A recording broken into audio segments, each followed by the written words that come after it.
कि दिल्ली ब्लास्ट के एक और आरोपी को गिरफ्तार किया गया है। इस वक्त की बड़ी खबर आपको दे रहे हैं। श्रीनगर से जसीर बिलाल वानी उर्फ दानिश को अरेस्ट किया गया है, गिरफ्तार किया गया है। इससे पहले एनआईए की जानिब से पहली गिरफ्तारी कल अमल में लाई गई और अब एक और आरोपी गिरफ्तार किया गया है दिल्ली ब्लास्ट से जुड़ा हुआ। इसकी गिरफ्तारी श्रीनगर से अमल में लाई गई है, जिसका नाम जसीर बिलाल वानी बताया जा रहा है। इसका एक और नाम है उर्फ आम दानिश है, जिसे अरेस्ट किया गया है। कहा जा रहा है कि एनआईए ने आतंकी सहयोगी को श्रीनगर से गिरफ्तार किया है। अनंतनाग के काजीगुंड का ये रहने वाला है जसीर और उमर नबी के साथ मिलकर हमले की इसने योजना बनाई थी। वो उमर जो इस धमाके में मारा गया था, आरोपी डॉक्टर उमर की तस्वीर भी आप टीवी स्क्रीन पर देख रहे हैं। तो ये उसके बाद इसका मूवमेंट कहां कहां हुआ था, गाड़ी का जो i20 कार की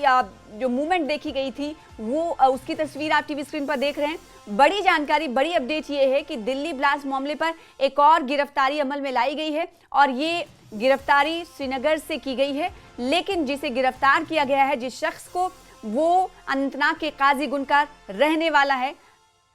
सरोज हमारे साथ जुड़ रहे हैं इस खबर पर ज्यादा जानकारी के साथ, उन्हीं का रुख कर लेते हैं। सरोज, इससे पहले हमने कल देखा था कि पहली गिरफ्तारी अमल में लाई गई थी और आज एनआईए की जानिब से दूसरी गिरफ्तारी, और ये जिसको गिरफ्तार किया गया है कहा जा रहा है कि ये काजीगुंड का रहने वाला है, लेकिन श्रीनगर में क्या करता था, क्योंकि गिरफ्तारी श्रीनगर में हुई है। बिल्कुल सही कह रहे हैं। देखिए, ये तो अभी स्पष्ट नहीं हो पा रहा है, क्लियर नहीं हो पा रहा है कि श्रीनगर में क्या कर रहा था, लेकिन आप जानते हैं कल से जो एनआईए की टीम यहाँ पर आई है, जम्मू कश्मीर पुलिस और सिक्योरिटी फोर्सेस के साथ मिलकर उन्होंने इन आतंकियों पे अब शिकंजा कसा है, जिसके चलते हुए हमने देखा कि कल भी किस तरह से सेमपुरा पांपोर का रहने वाला जो आदिल था उसको पहले गिरफ्तार किया गया। उसके बाद अब दानिश नामी जो शख्स है,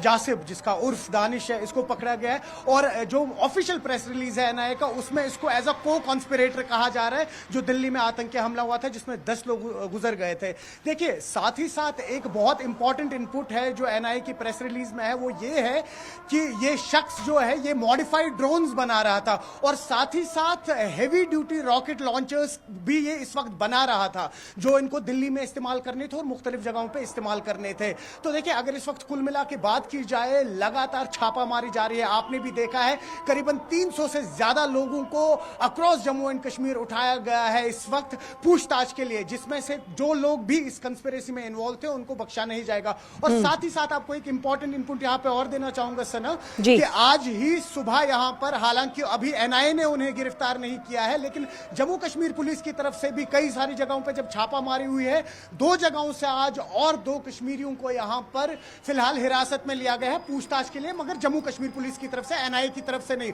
और अगर कुछ भी और ज्यादा डेवलपमेंट्स होती है इस पूछताछ के बाद जम्मू कश्मीर पुलिस के, तो इवेंचुअली जो 2 शख्स हैं, एक आपको बताते चलूं, नौगाम शेखुल आलम कॉलोनी जो है वहां का ही रहने वाला है जहां पर यह हादसा हुआ था, और दूसरा शख्स जो है वो एक प्राइवेट बैंक में यहां काम करता है और निशात इजबर का रहने वाला है, वो आउटस्कर्ट श्रीनगर में। तो इस वक्त जम्मू कश्मीर पुलिस भी मदद कर रही है किस हिसाब से एनआईए की, ताकि जो यहां पर लोकल इनपुट्स मिल रहे हैं उनको कलेक्ट करें, इन लोगों को क्वेश्चनिंग के लिए बुलाए और अगर किसी भी तरीके की कंस्पिरेसी दिख रही है, इवेंचुअली एनआईए को वो लोग सौंपे जाए, जिसके चलते हुए आज जासिब बिलाल भी जो है ये पकड़ा गया है। को कॉन्स्पिरेटर है ये दिल्ली का जो हादसा हुआ था। और जिस तरह से हम कल भी बात कर रहे थे सना, आपको याद होगा कि अब जबकि एनआईए को ये केस हैंडओवर किया गया है, तो जाहिर सी बात है और कड़ियां खुलती जाएंगी और भी जो ये गिराएं एक एक तरह से खुलती जाएंगी और ये देखा जाएगा कि और कितने लोग थे इसमें जो डायरेक्टली इनडायरेक्टली इन्वॉल्व थे। जी सना, बिल्कुल जाहिर सी बात है इस पर, क्योंकि एनआईए इस पूरे मामले की जांच कर रही है और आज एक अहम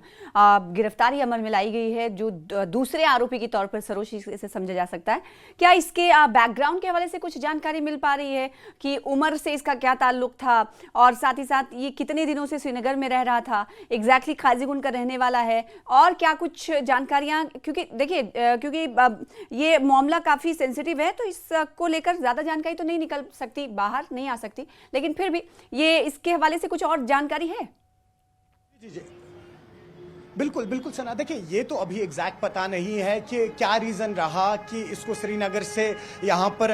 गिरफ्तार किया गया है, लेकिन जाहिर सी बात है जब इन्होंने इतना बड़ा हादसा जो दिल्ली में पेश आया, उसके बाद नौगाम में पेश आया, अब ये लोग कहीं ना कहीं बाहर अपनी लोकेशंस जो है वो चेंज कर रहे हैं। लेकिन आप देखिए सना, इस सब में एक कॉमन लिंक है, जितने भी ये लोग इन्वॉल्व थे इसमें, फिर आप डॉक्टर उमर नबी की बात कर लीजिए, ये जो यहाँ पर थे, या जो लोकल डॉक्टर्स को यहाँ पर पकड़ा आदिल थे, या जो आज ये शख्स पकड़ा गया है क्या पेशे से ये भी डॉक्टर था?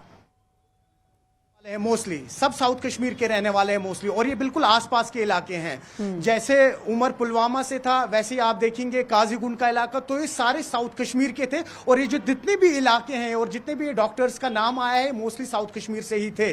तो क्या अब साउथ कश्मीर से कुछ और नाम सामने आएंगे वो देखना होगा, लेकिन ये अभी पूरी डिटेल्स नहीं है कि ये जो शख्स था यहाँ पर जासिब, इसको आज श्रीनगर में क्यों पकड़ा गया है, क्योंकि खुद आपने कहा सेंसिटिव मामला है, इसमें पूरी डिटेल्स रिवील नहीं की जाती है। लेकिन जाहिर सी बात है कहीं ना कहीं अब ये छुप रहा था, भागा दौड़ी जो चल रही थी वो कैट माउस वाली, उसमें इसको धर दबोचा गया है आज श्रीनगर। बिल्कुल, तो ये बड़ी गिरफ्तारी अहम मानी जा सकती है, काफी अहम गिरफ्तारी मानी जा सकती है, क्योंकि जब पहली गिरफ्तारी अमल में कल लाई गई थी और वो दिल्ली से गिरफ्तारी अमल में लाई गई थी, लेकिन जिसे गिरफ्तार किया गया था वो जम्मू कश्मीर का ही रहने वाला था, और आज जिसे गिरफ्तार किया गया है वो काजीगुंड का रहने वाला है, लेकिन श्रीनगर में रहता था। श्रीनगर से इसकी गिरफ्तारी अमल में लाई गई। तो बहुत हद तक इस बात को भी कहीं ना कहीं सही करार दिया जा सकता है कि जो पुलिस की धर पकड़ इस वक्त चल रही है, अलग अलग जगह पर जम्मू कश्मीर में छापे चल रहे हैं, सीआई के रेड कर रही है सरोज, तो ये लोग अपनी मूवमेंट इस वक्त तब्दील करते हुए नजर आ रहे हैं। क्या एनआईए ने ये कहा कि नौगाम ब्लास्ट मामले में ये रहा होगा, संलिप्त रहा होगा, या फिर दिल्ली ब्लास्ट से इसका कनेक्शन कुछ रहा होगा? इसको लेकर कुछ जानकारी है? जी जी सना, बिल्कुल। देखिए इसमें जो आज एक ऑफिशियल प्रेस रिलीज सामने आया एनआईए का, उसमें इन्होंने ये लिंक्स तो नहीं कहे कि जो जासिब था ये नौगाम ब्लास्ट के साथ इन्वॉल्व था, क्योंकि देख लीजिए आप, डीजीपी नलिन प्रभात हैं, उन्होंने कल खुद ही इस बात को वाजे किया, क्लियर किया कि ये जो नौगाम का हादसा हुआ ये एक्सीडेंटल था, इसमें किसी का हाथ नहीं था। लेकिन हमें यह भी याद रखना चाहिए, जो ये 2900 kgs का अमोनियम नाइट्रेट मिला था, उसी की सैंपलिंग चल रही थी। That means directly indirectly involvement तो थी ही थी, लेकिन नौगाम का जो ब्लास्ट हुआ पुलिस स्टेशन का, उसमें इन्वॉल्व नहीं थे। जो इन पे ये एफआईआर दर्ज ये डाला गया है, ये दिल्ली में जो धमाका हुआ है उसके लिए इनकी जो इन्वॉल्वमेंट थी उस पे इनको को-कॉन्स्पिरेटर की तरह सामने रखा गया है। तो ये बात तो एकदम बिल्कुल साफ हो गई है कि जो अब नौगाम से कुछ भी इनका ताल्लुक नहीं था नौगाम में, क्योंकि जो कि ब्लास्ट हुआ था वो एक्सीडेंटल था, लेकिन फिर भी कई लोगों की तरफ से ये भी कहा जा रहा था कि कई लोगों को जबरदस्ती वहां पर उठाया गया है, तो हो सकता है कि उस मामले में इनकी गिरफ्तारी अमल में लाएगी। लेकिन एनआईए ने ऑफिशियल नोट जो दिया उसके जरिए सरोज बता रहे हैं कि बताया है कि ये कॉन्स्पिरेटर रहे थे दिल्ली धमाके के ब्लास्ट करने के मामले में, इसलिए इसकी गिरफ्तारी अमल में लाई गई है श्रीनगर से, और ये रहने वाला काजीगुंड का है। बहुत शुक्रिया हमारे साथ जुड़ने के लिए। और इस वक्त पूरे अगर कश्मीर घाटी की बात करें तो वहां पर धरपकड़ चल रही है और हर जगह पर रेड जारी है। रेड जब चल रही है तो परतें भी खुल रही हैं, गिरह को भी खोला जा रहा है। एनआईए ने फिर से एक आतंकी सहयोगियों को आज गिरफ्तार किया है जिसका नाम दानिश है, और ये अनंतनाग के काजीगुंड का है। तो अब तक जितने लिंक्स सामने आए हैं वो सब साउथ कश्मीर के ही रहने वाले